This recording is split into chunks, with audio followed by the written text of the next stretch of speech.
कासव काय करतं, आपली अंडी अंडी आली काय काठावरती ठेवते आणि पाण्यात जातं, तिथून पाहते आणि तिथून तिची पिलं उगतात, त्या अंडीमधून उगतात, तीव्र फलित होतात. ते फक्त काय करते ती, फक्त त्याला स्मरण करते, आठवते, फक्त त्या अंड्यांना आठवते. तसं गुरूंचं आठवण झाली की आपल्याला सुद्धा काय होते, ज्ञानाची प्राप्ती होते. नंतर मासा, दृष्टी. मासा पाण्यात राहतो, पाण्यात अंडी येतो, फक्त त्या अंडींकडे पाहतो आणि त्या अंडी फलित होतात. तसं काही गुरु फक्त आपल्या शिष्यांकडे पाहतात, फक्त नजरेने त्यांच्यामध्ये खूप कृपादृष्टी होते. याचं उदाहरण म्हणजे बघा, रामकृष्ण परमहंस कुणाचे गुरु?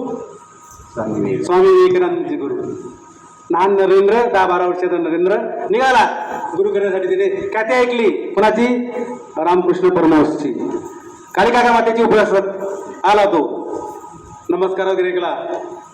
नमस्कार गुरुदेवा, मला तुमच्याकडनं काही अपेक्षा आहेत म्हणे, माझ्या इच्छा आहेत त्या मला पूर्ण त्याची मला आशीर्वाद द्या म्हणे.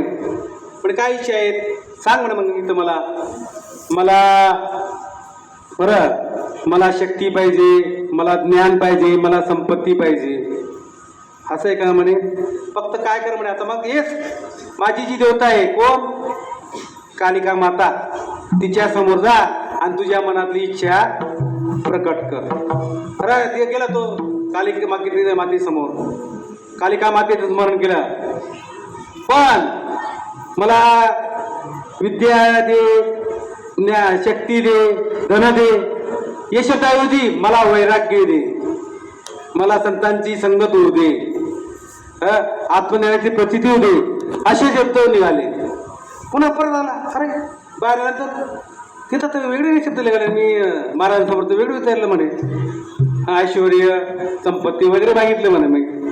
आणि कालिकेच्या माते मंदिरासमोर गेलो का लगेच माझ्या दृष्टीमध्ये बदलून जातो म्हणे. परत आला तो. असं कसं होतंय म्हणे. मग परत आला तो रामकृष्ण परमहंसाकडे. पुन्हा म्हणे मागितलं का म्हणे? हो मागितलं. काय मागितलं म्हणे? पण हे मागितलं तर माझ्या पुन्हा होतो नाही. आता काय म्हणे, परत तुझ्याकडनं काही चूक झाली अशा म्हणे, परत माग म्हणे. तुला काय पाहिजे म्हणे? मग परत मला संपत्ती, ज्ञान, बरं लौकिक वरातले जे ते मला पाहिजे म्हणे. परत गेला तो मंदिरात मध्ये.